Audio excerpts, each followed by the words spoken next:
Hello friends, social science के अपने last video में हम शिवाजी की प्रशासनिक व्यवस्था के बारे में पढ़ रहे थे, जिसमें से कुछ पॉइंट्स रह गए थे जिन्हें हम आज कवर करेंगे।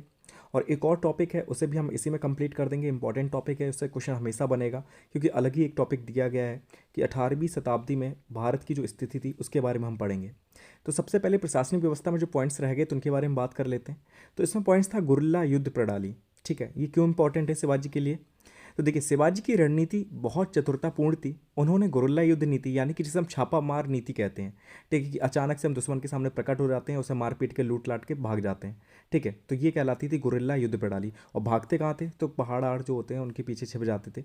वे आमने सामने युद्ध करने के स्थान पर अचानक आक्रमण करने पर अधिक विश्वास रखते थे। वे छिपकर आक्रमण करते थे और लूट मार मचाकर पहाड़ियों में छिप जाते थे। देश की प्राकृतिक दशा उनकी युद्ध नीति को सफल बनाने में सहयोग दिया। ठीक है, देश की जो हमारे देश की प्राकृतिक दशा है, आपको पता है कि अगर महाराष्ट्र साइड में जाएं तो वहाँ पे पठार वगैरह बहुत हैं, पहाड़ियाँ बहुत हैं। तो वो मदद करती थी इनकी कि कहीं भी क्या करते थे, अगर मुगल साम्राज्य है, ठीक है, तो वहाँ पर अचानक प्रकट हो गए, रात में पहुँच गए छिप छिपा के और एकदम हमला बोल दिया, फिर वहाँ से जो धन वगैरह था लूटा वगैरह और छिप गए पहाड़ियों के पीछे।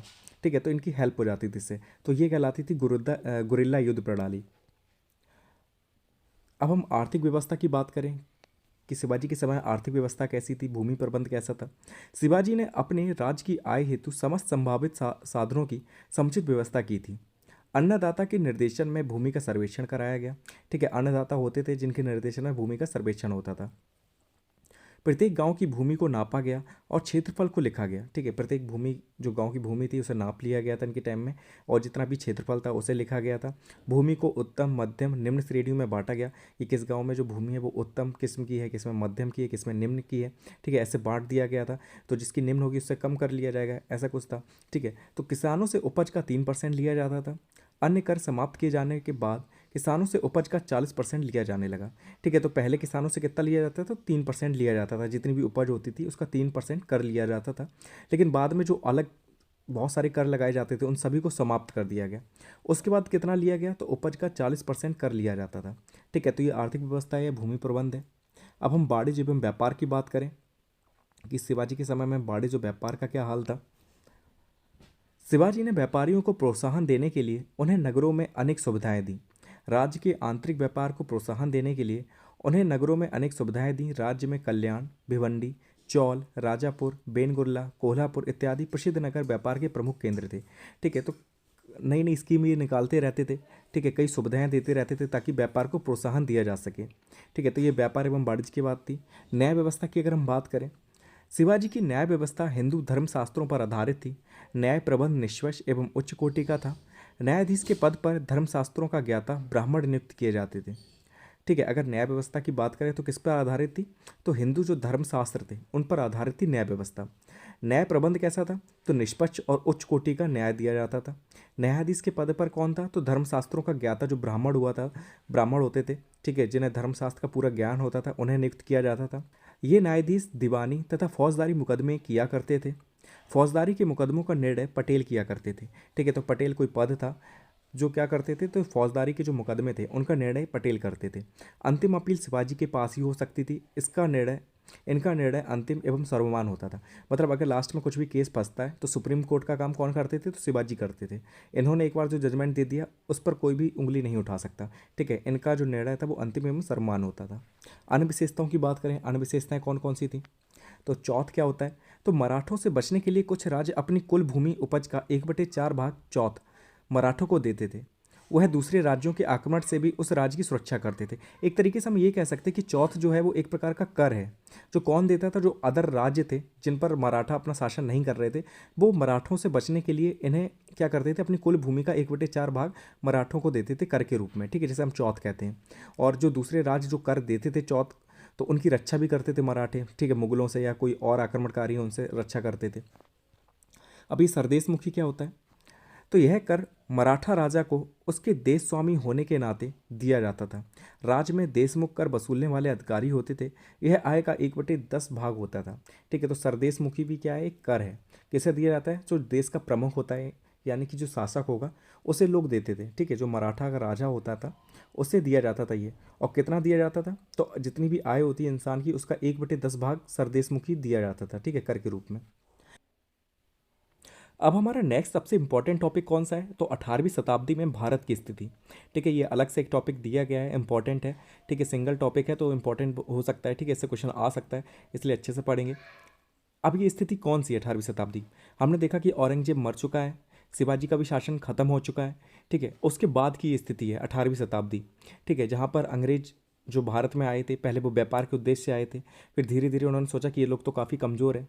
ठीक है, पढ़े लिखे भी कम हैं, हम यहाँ पे शासन कर सकते हैं, इन पर कब्जा कर सकते हैं। ठीक है, यहाँ की चीज़ें इंग्लैंड भेज सकते हैं।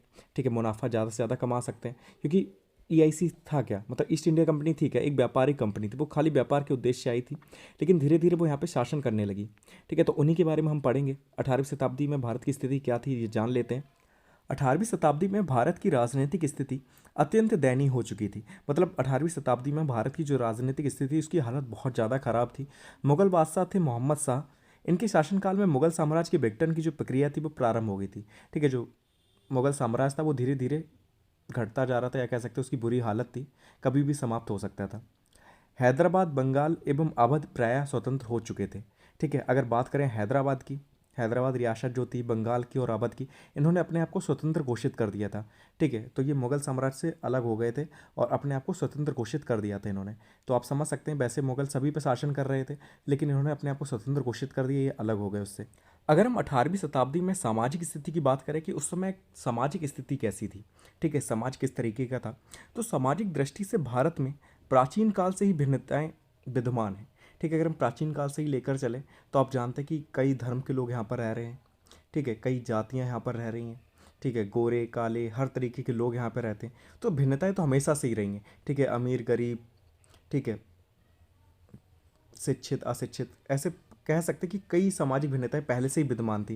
लेकिन मध्यकाल में क्या हुआ, कई बाहरी शक्तियां जो थीं वो भी भारत में आ गई। जैसे यूरोप से आप देख रहे हैं कि अंग्रेज आ गए भारत में, डच आ गए, डेनिस आ गए, फ्रांसीसी आ गए, तो जिससे जो सामाजिक स्थिति थी उसमें और विभिन्नताएं आ गई। ठीक है, तो पहले से और ज़्यादा भिन्नताएं उसमें देखने को मिलने लगी। अगर 18वीं शताब्दी में भारत की आर्थिक स्थिति की हम बात करें तो राजनीतिक एकता एवं स्थायित्व के अभाव से भारत आर्थिक सामाजिक सांस्कृतिक रूप से पिछड़ गया। ठीक है, कोई राष्ट्र राजनीतिक पार्टी वगैरह नहीं थी उस समय भारत में। ठीक है, क्योंकि वो कब आई है, तो 1885 में पहली बार जो राजनीतिक पार्टी थी वो बनी थी, उससे पहले नहीं थी। ठीक है, तो कह सकते हैं कि भारत जो था वो आर्थिक रूप से, सामाजिक रूप से, सांस्कृतिक रूप से पिछड़ा हुआ था काफ़ी और देशों के मुकाबले। इस समय भारत में सूती कपड़ों का व्यापार जो था वो अपने चरम पे था। भारतीय कपड़ों की मांग जो थी वो यूरोप में सबसे ज़्यादा थी। ठीक है, भारतीय कपड़े जो सूती कपड़े थे काफ़ी अच्छी क्वालिटी के थे, तो उसका ही व्यापार जो था भारत में सबसे अच्छा चल रहा था, सबसे चरम पे था, और उन कपड़ों की मांग भारत और यूरोप में सबसे ज़्यादा थी। लेकिन कृषि की जो हालत थी भारत में वो अच्छी नहीं थी, क्योंकि क्या था कि अंग्रेज़ों ने या जो शासक वगैरह थे उन्होंने कृषि पर बहुत ज़्यादा कर लगा दिया था। ठीक है, तो उच्च लगान दर के कारण जो किसान थे वो विद्रोह कर रहे थे। ठीक है, कि वैसी कृषि इतनी अच्छी नहीं थी, ऊपर से कर आप इतना लगा देंगे तो फिर वो क्या करेंगे। ठीक है, तो इसलिए आर्थिक स्थिति ये थी, ज़्यादा खास नहीं थी। सांस्कृतिक स्थिति की बात करें तो 18वीं शताब्दी में बादशाह, उमरा और कुलीन वर्ग सभी के चरित्र में गिरावट आई। ठीक है, तो 18वीं शताब्दी तक क्या हुआ, जितने भी उच्च वर्ग के लोग थे, जितने भी अमीर वर्ग के जो लोग थे, उन सभी के चरित्र में गिरावट देखने को मिली। सभी अपने बारे में सोच रहे थे, जनता के बारे में कोई नहीं सोच रहा था, बस खुद को अमीर बनना था, खुद के बारे में सोचना था, सबका यही हाल था। वास्तुकला की दृष्टि से भी किसी भव्य इमारत या भवन का निर्माण नहीं हुआ। मतलब 18वीं शताब्दी से पहले तो काफ़ी इमारतों के निर्माण हुए, ताजमहल का निर्माण हुआ था, लाल किला का हुआ था। ठीक है, और चीज़ें थी उनके निर्माण हुए थे, लेकिन 18वीं शताब्दी के बाद कोई भी ऐसी इमारत का निर्माण नहीं हुआ जैसे हम लोग भव्य कह सके, जैसे ताजमहल है या कोई और है। ठीक है, चित्रकला एवं साहित्य की दृष्टि से भी किसी विशिष्ट कृति की रचना नहीं हुई। ठीक है, तो चित्रकला एवं साहित्य की दृष्टि से भी देखें तो कोई स्पेशल ऐसी कृति नहीं लिखी गई जिसकी हम लोग तारीफ कर सकें। ठीक है, तो ये सांस्कृतिक स्थिति थी। अगर हम धार्मिक स्थिति की बात करें तो यह सदी धार्मिक दृष्टि से भी संघर्ष की सदी रही। औरंगजेब की धार्मिक कट्टरता की नीति में हिंदू व मुसलमान वर्ग के जो मध्य थी एक दरार उत्पन्न कर दी। ठीक है, कह सकते हैं कि धार्मिक दृष्टि से भी बहुत संघर्ष हुआ इस सदी में। औरंगजेब जो था उसकी धार्मिक नीति आपने पढ़ी हैं, किस तरह का वो था, उसने काफ़ी हिंदू मंदिर तोड़वाए, काफ़ी लोगों का जबरन धर्म परिवर्तन कराया। तो इससे क्या हुआ, जो हिंदू और मुसलमान थे इनके वर्ग में एक दरार उत्पन्न हो गई। उत्तरकालीन मुस्लिम शासकों की जो धार्मिक नीति थी वो दुर्बल थी। ठीक है, उनका कुछ अपना ही अता पता नहीं था, वे शक्तिहीन होने के कारण कट्टरता की नीति को नहीं अपना सके। ठीक है, उनमें इतनी शक्ति नहीं थी कि वो कट्टरता की नीति को अपना सके या धर्म परिवर्तन किसी का करा सके। फिर भी उन्हें हिंदू जनता का समर्थन भली भांति प्राप्त नहीं हो सका। लेकिन फिर जो पहले जो हो चुका था उसे देखते हुए हिंदू जनता ने कभी भी उनका समर्थन नहीं किया। ठीक है, तो ये धार्मिक स्थिति थी 18वीं सदी की। ठीक है, तो ये टॉपिक आपका यहाँ पर कंप्लीट होता है। अब हम मिलेंगे नेक्स्ट वीडियो में नेक्स्ट टॉपिक के साथ। Thank you so much for watching this video.